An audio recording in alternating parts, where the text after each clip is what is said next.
Good morning, everybody. This is Ben Garrett from Richter Healthcare Consultants. I would like to thank all of our participants today for the opportunity to offer the presentation. We always appreciate the opportunity to connect with our clients, our colleagues.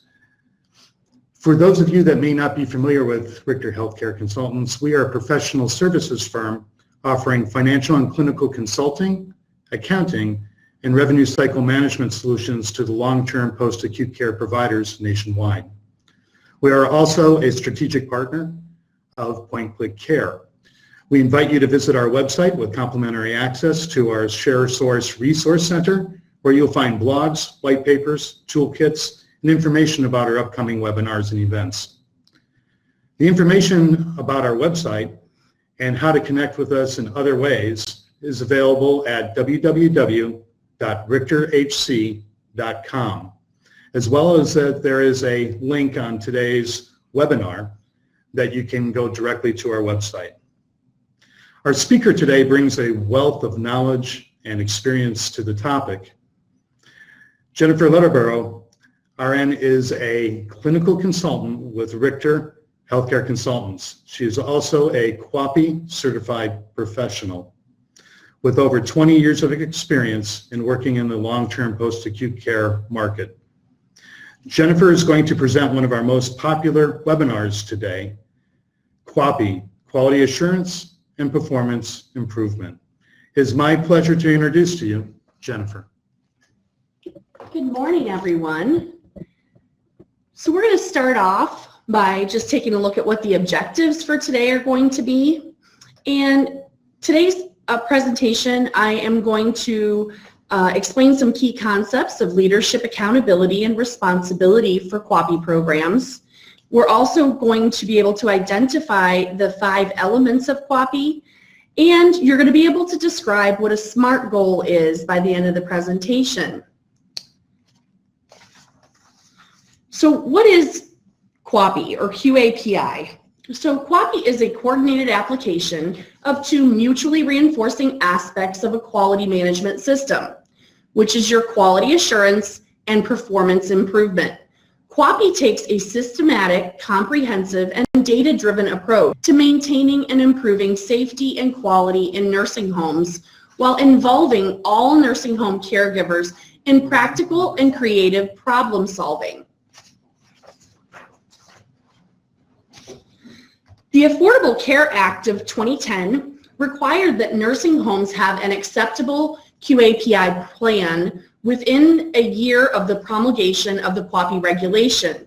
However, a more basic reason to build the QAPI system in your facility is the QAPI philosophy is going to ensure that you have a systematic, comprehensive, and data-driven approach to care. You may also note that this is going to be involved in phase 2 of the final rule. So as of October of this year, it is a requirement that all facilities have a plan in place for their QAPI process. You will have to have that fully up and running within 2 years after that, but probably a good idea to go ahead and start that now so that we can meet that October 2017 deadline. So what is the definition of QAPI exactly? So we're going to break it down into 2 parts. The first part is your QA, and this is the approach of meeting standard quality and assuring that care reaches an acceptable level. So with your QA, a lot of facilities used to have a QAA program, and while that was great at the time, we've actually grown that and now added that performance improvement right alongside of it. So on the next slide, we're going to see that performance improvement used to be called QI back in the day, for those of us that have been around for a while. And this is a proactive and continuous study of processes with the intent to prevent or decrease the likelihood of problems by identifying areas of opportunity and testing new approaches to fix underlying causes of persistent and systematic problems. So this is the process that we're going to use. When we find something that we aren't doing so well in and we want to really focus in and get better information about that, we're going to look at our performance improvement. And this is where we're also going to get our data from our performance improvement plan. So this just illustrates to us the difference between QA and PI. So we can see here that under motivation, the quality assurance portion of that is measuring compliance with standards. So we all look at our 5-star ratings and our nursing home compare, and this is us looking at that information. Performance improvement then takes it a step further and allows us to then improve upon our current score. So if we find an area of issue, we'll then put a performance improvement plan in place to then improve or meet those standards. And if you look at each one of these words that as we go down the page, we have a different word that's associated within the quality assurance and performance improvement modules. So means under QA, we have inspection. And under PI, we have prevention, which really makes a lot of sense. So we can look at our data forever, but if we don't actually take action to improve it, then we're really not doing ourselves any favors. So the QAPI process is broken into 5 elements, and you can see those illustrated here on this slide. We have our systematic analysis and systematic action on number 5. Number 4 is our performance improvement projects. Number 3 is feedback, data systems, and monitoring. Number 2 is our governance and leadership. And number 1 is our scope and design. So when you're looking at developing a PI process in your building, the building blocks of that are these 5 elements. And typically you're going to start off with number 1. Now, if you have a process in place, but it's just not quite where it needs to be, you may actually be starting in one of the later blocks. You may have the groundwork done and just need to add upon it. So element 1 is our design and scope. So a QAPI program must be an ongoing, comprehensive, and dealing with a full range of services offered by the facility, including the full range of departments. So your QAPI process isn't just about nursing. It's about dietary, it's about activities, social services, housekeeping. So we want to make sure that we're including all of those departments in our process. Very important. So when we're looking at our process, we're going to be looking at what are our policies and procedures? What do we have in place for our QAPI? And what's the difference between a policy versus a procedure? So a policy states the desired standard. A procedure is going to provide detail of the expected steps to be taken to achieve those results. And it's really important that we have a policy and procedure in place for our QAPI program as well.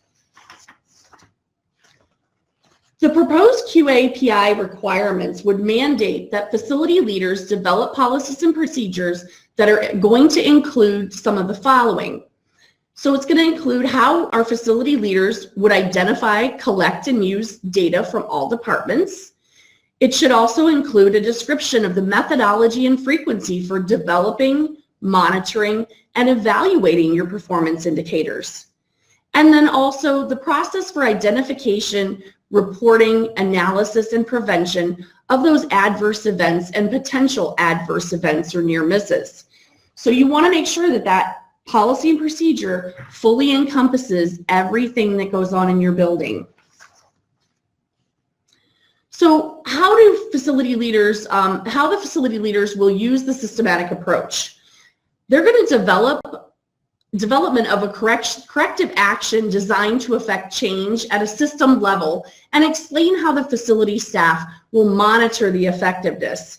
So I'm sure all of you have had citations at one point in time or another from the state, and they send you your lovely 2567. So when you spell out everything you're going to do to improve that particular citation area, this is similar to that. In the same process is going to be used, but it's going to also include the entire facility, not just one item. So element 2, this is going to be your governance and leadership. And the governing body and or administration of the nursing home is going to develop a culture that involves leadership seeking input from facility staff, residents, and their families and or representatives. The governing body assures adequate resources exist to conduct its QAPI efforts. So this is really important. You know, anytime you're rolling something out into your facility, we need to have the buy-in of the staff. And sometimes that's easier than others. And we all know that we've met challenges when it comes to things like that. So it's really important that the administrator, the DON, the department heads, that you all are out there saying this is a great program and explaining to them what it's going to do for them. I think that you're going to get a better buy-in from your staff if you tell them why it's going to help them. So again, everybody should be shouting QAPI from the rooftops. If you need to get your megaphone out, you can do that as well. I also encourage having your staff educated with just the fundamentals. Now, they may not want to hear an hour-and-a-half presentation like you're doing. However, you can share tidbits of that information with them just so they can increase their knowledge base. So with accountability and responsibility, those terms are often used interchangeably despite the fact that there are significant differences in their meanings. In the realm of governance and leadership, accountability refers to liability, answerability, and giving an account for actions or non-actions and the resulting outcomes.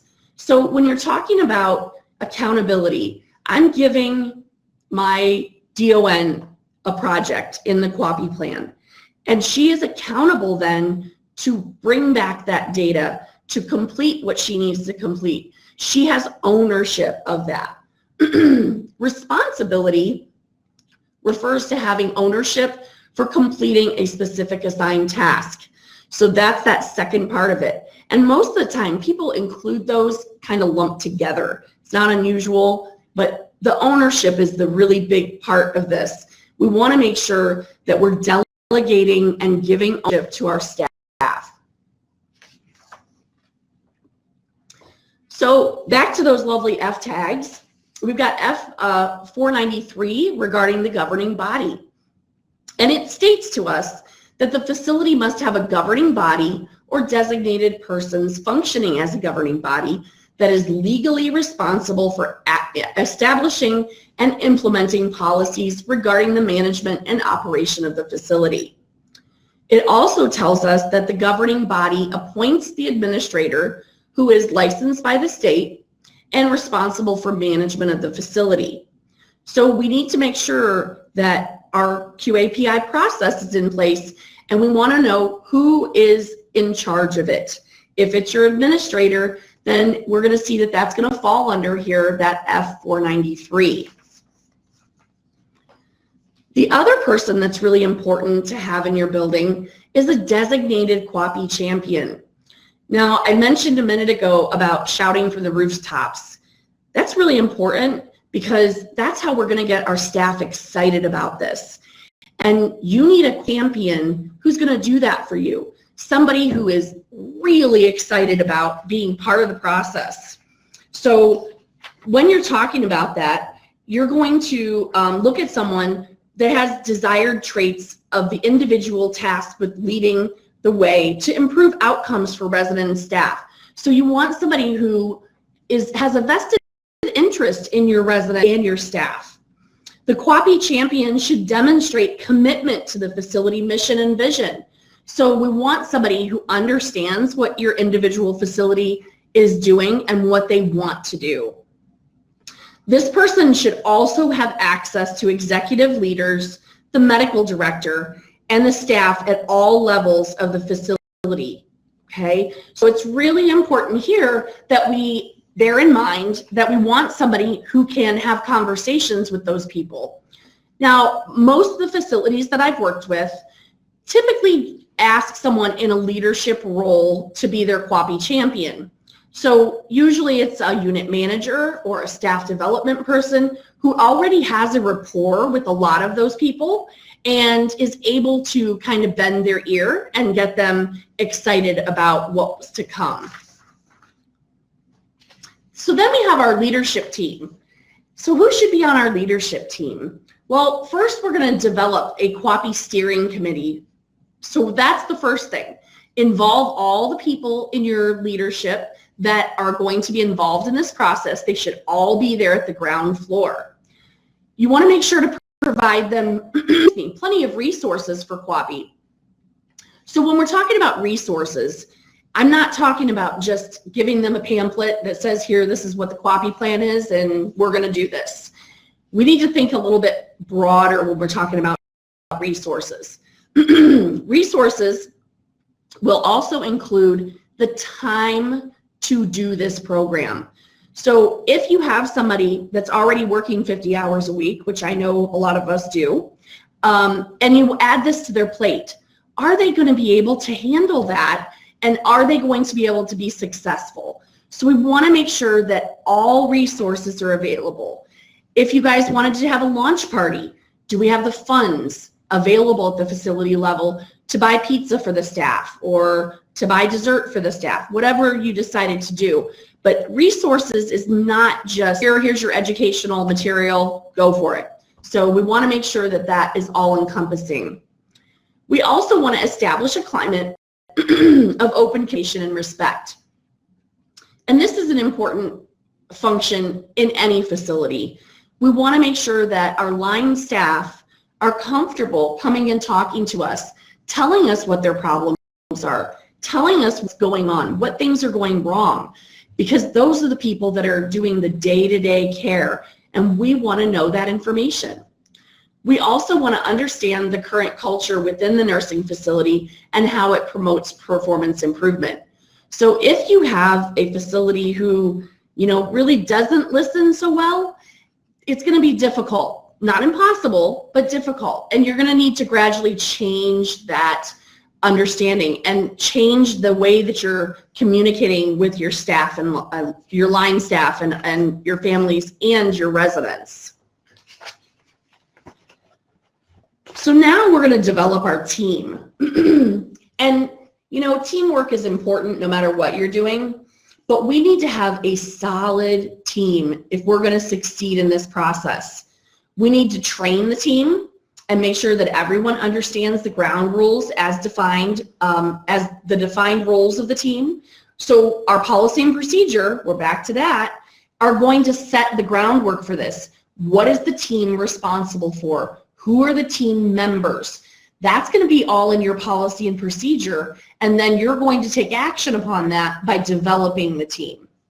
So the team is also responsible for making sure that education happens.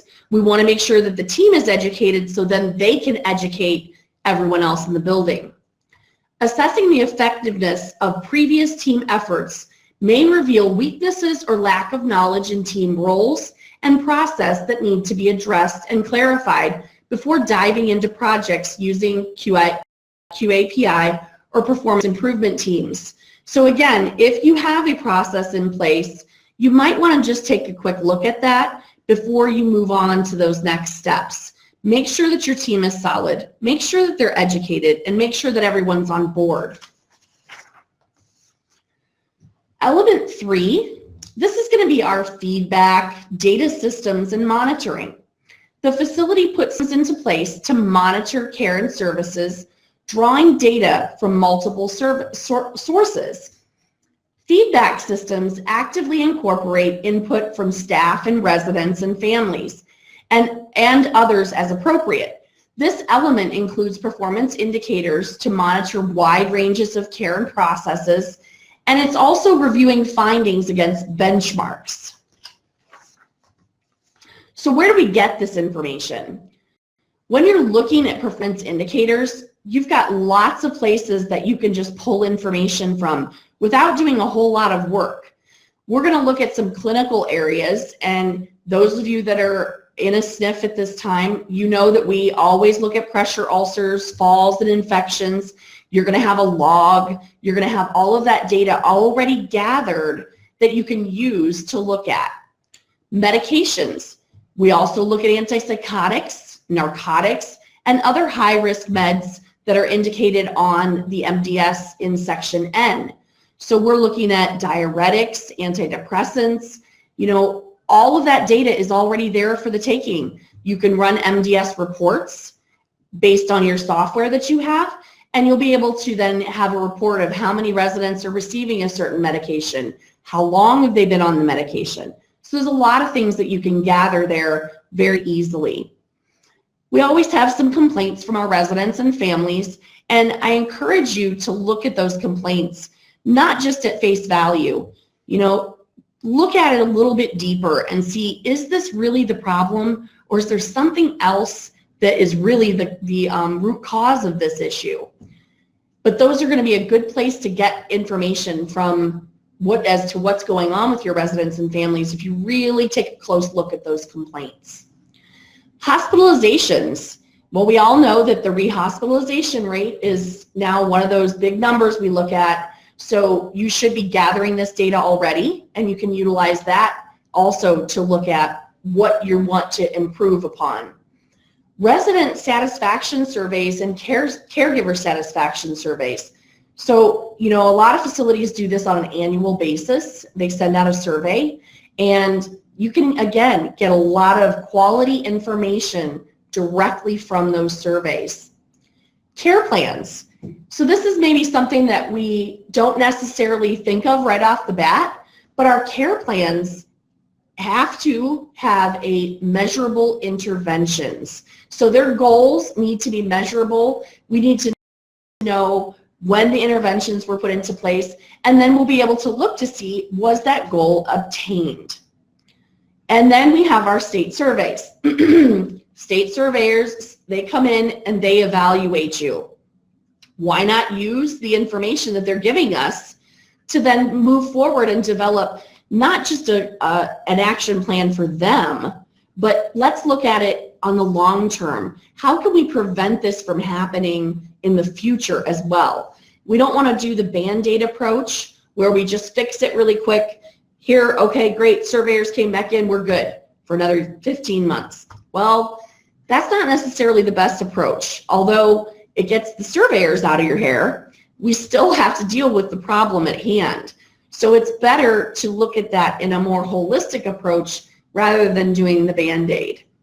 And then you also have results from MDS information. So again, just like in Section N that we talked about, there's many reports that you can query answers from your MDSs. So you could find out how many people have a specific diagnosis. You could find out how many people have wounds. So there's a lot of information that you can pull directly from your already existing MDSs. Next, we have our element number 4, and this is where your performance improvement plans are going to happen. So a performance improvement project is a concentrated effort on a particular problem in one area of the facility or facility-wide. Here we're going to it's going to be involved in gathering information systematically to clarify the issues or problems, and then intervening for improvement. The facility conducts performance improvement plans to examine and improve care or services in areas that the facility identifies as needing attention. Areas that need attention will vary depending on the type of facility and the unique scope of services they provide. So this is going to be where you're going to start building those performance improvement plans. So how do I know when a performance improvement plan is indicated? Well, the short answer, as I've said on this slide, is that you're going to complete a performance improvement plan on any area that you've determined needs improvement. Performance improvement plans should be directed by the Quality Assurance Performance Improvement Steering Committee. So again, we're back to that leadership within your committee, and we're wanting to put all of these things through your QAPI process. Now, there's another reason that that's important. So when you have surveyors come in the building, if you've identified a problem and you are currently working on it through a performance improvement plan, the state surveyors tend to be a little more lenient. You've identified the problem, you're working through it, and they say, okay, they've got a plan in place, and I'm not saying they won't cite you, but they may cite you at a lower scope and severity. So it's really a great tool to be able to pull out of your bag and say, here, no, wait, we have a performance improvement plan. We are actively working on this issue, and we identified it. So within your performance improvement plans, we're going to be setting goals. And when you're setting a goal, the important things about goals, and those of you that are MDS coordinators and write care plans, you know that our goals have to be measurable. So CMS has developed what's called the SMART formula to assist in the creation of comprehensive goals. The goals need to be comprehensive while still being succinct. So we don't want to overcomplicate things. You need to be able to easily articulate the goal you have written to your staff.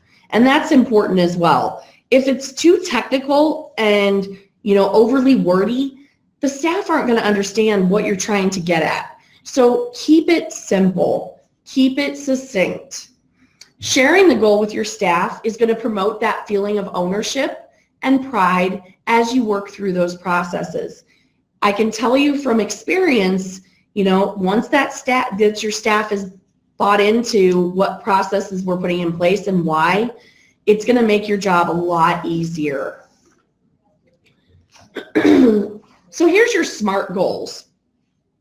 SMART is an acronym, and you can see here that we have S means specific, M is measurable, A, attainable, R, relevant, T, timely. So when you write a goal, I want you to pull this piece of paper back out, and I want you to look at, make sure that all 5 of these categories are met. Once you know that those are met, you're going to be able to say, yeah, you know what, this is a good goal. And 5, element 5. So we have the systematic analysis and systematic action. The facility uses systematic approach to determine when in-depth analysis is needed to fully understand a problem, its causes and implications of change.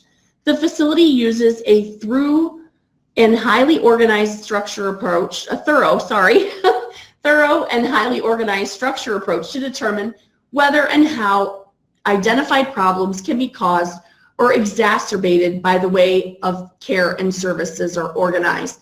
So, talking about wordy, that is a little wordy. So this is the actual definition that CMS has given us, but it really just means, are you really looking at the data after you have your measurable goal? You got to go back. You have to then see, were we able to reach that goal? If we weren't, what are we doing about that? Do we need to change our goal or change our interventions that we put in place? Maybe something just didn't work for our facility, and that's okay.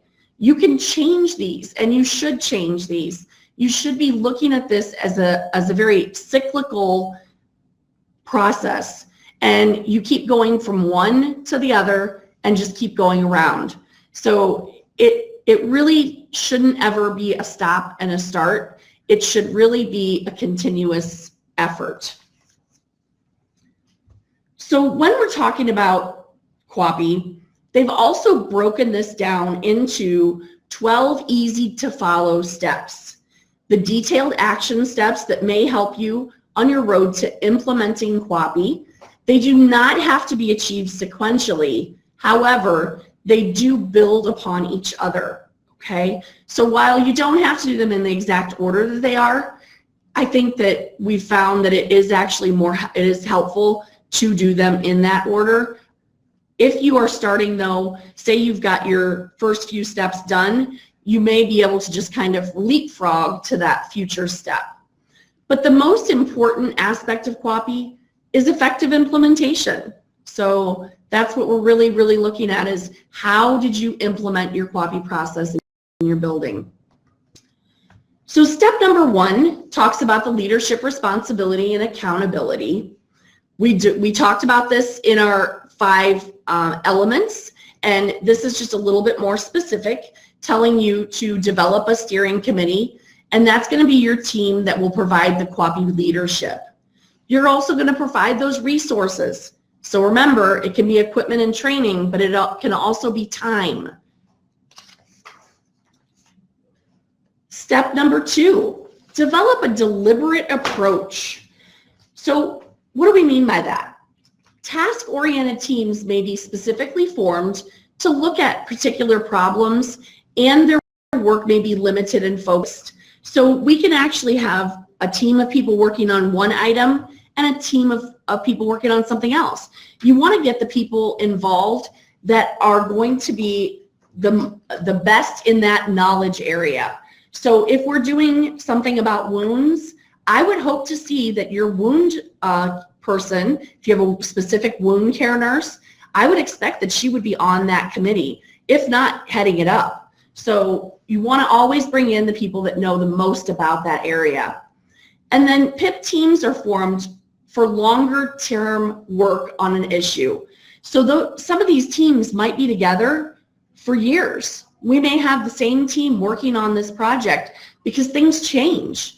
You know, not only do our quality initiatives change, but quality measure thresholds change. So as things change, they may need to continually revamp what they're doing. And it's okay to have a team together for a long period of time, especially on some of those major issues. Number 3, take your QAPI pulse with a self-assessment. Now, this is something I encourage every facility to do, whether you have a QAPI program or you don't have one. You can actually conduct a self-assessment in your organization. See what, put your feelers out there and see what people are thinking. If you don't have a program, just try to see if you can spark any interest there. If you have a program, you're going to want to take a really hard look at it and make sure that it's meeting all of your needs. So that self-assessment can be extremely beneficial. And then periodically, you really should be looking at evaluating your QAPI program in your organization. I recommend that they do this annually. It's a good idea to look at it. When you get to close to your survey window, this will be a great opportunity for you to really look at your program, make some tweaks, and that's going to set you up for a better day as well. Number 4, this is going to be when you identify your organization's guiding principles. So use the guide for developing purpose.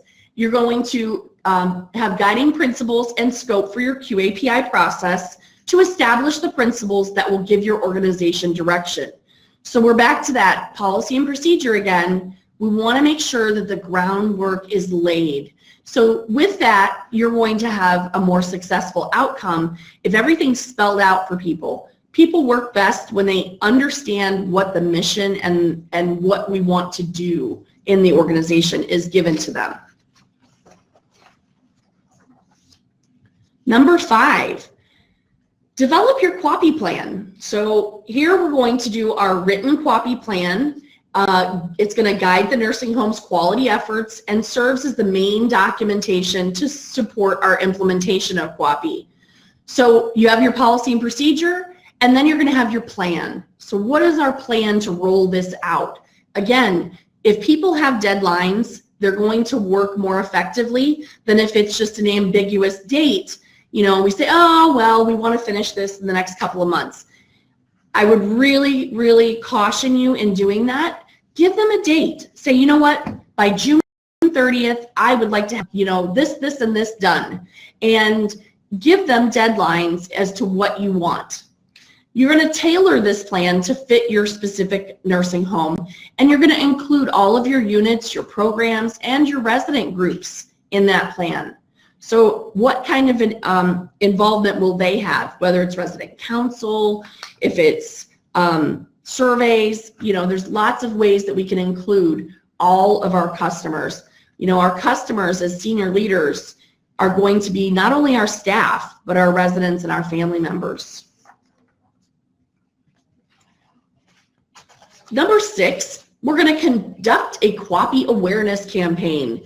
Well, remember, I said pick somebody that's going to shout from the rooftops, and I meant that quite literally. So, you know, you want somebody who has high energy, who has a positive outlook, who is that correlates with the company mission. You know, we want somebody who's deeply invested in the company and also in the staff and the residents. So we're going to let everybody know about our QAPI plan. And you want to do it in multiple ways. So shout it from the rooftop, put it on your Facebook page, send out text messages to everyone. You know, there's lots and lots of ways to let people know that QAPI is coming. You're also going to plan ongoing caregiver education beyond single exposure. So the goal is widespread awareness. We want to make multiple efforts to educate our staff. So don't just say, well, we're having one QAPI in service and then never talk about it again. You want to engage them over time. So little mini sessions might actually serve your purpose better. Number 7, we're going to develop a strategy for collecting and using our QAPI data. This data will require systematic organization and interpretation in order to achieve meaningful reporting and action. So this is really going to be where you're going to gather everything. This is where you're going to pull all of those different reports that we talked about, pull them together, look at where you stand with things, and really determine what are your major areas of concern. Now, when you're deciding which QAPI program which program within QAPI you wanted to attack first, your first performance improvement plans really should be resident areas. Things that are going to affect a resident should always come first, and then our staff. Number 8, we're going to identify gaps and opportunities. So this step is going to involve reviewing your sources of information and determine if the gaps or patterns exist. If they exist, then you're going to then rethink what you have as far as your goal. So we're going to look and see if we're missing something, we really need to add it in there.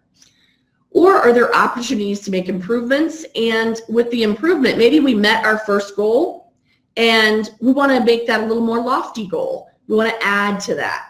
And that's absolutely great. There's nothing that says you can't do that.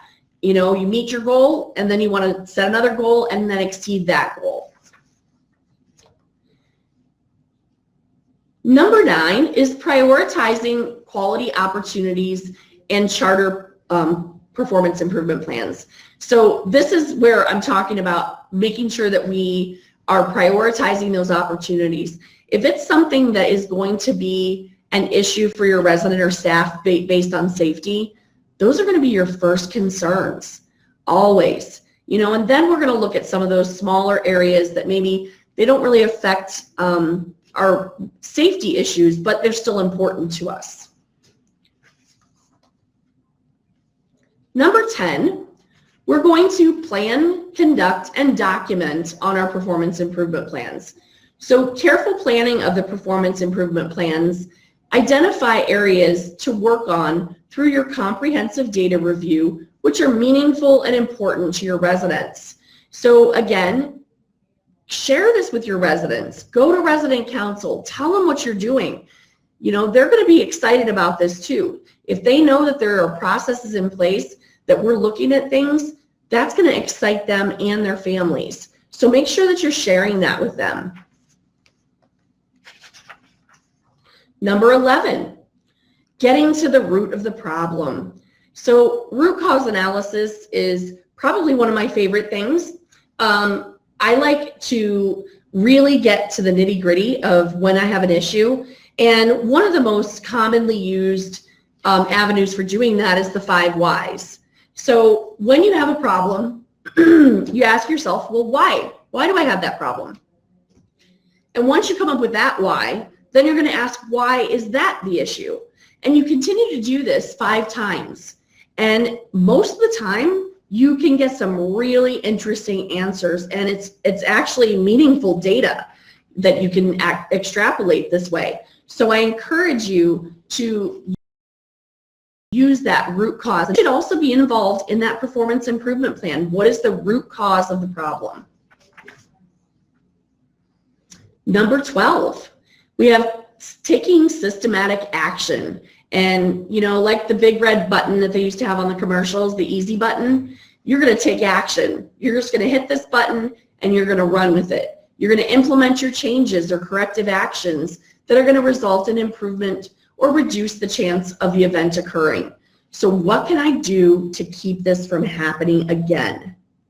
Really important, really important. All right, well, we have gone through the material pretty quickly this morning, but we're going to be opening it up for questions in just a minute.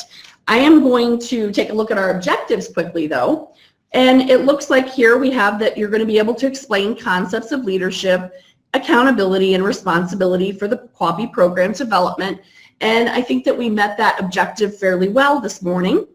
We discussed the 5 elements of QAPI as well, and you also were instructed on how to write a SMART goal. So at this time, we are going to actually open it up for questions. And if you have a question, I think Ben's going to tell you what you need to do, and we will answer some questions for everybody on the line today. So hello, everybody. If anybody has got a question in which they'd like to present to Jennifer, please type those in now.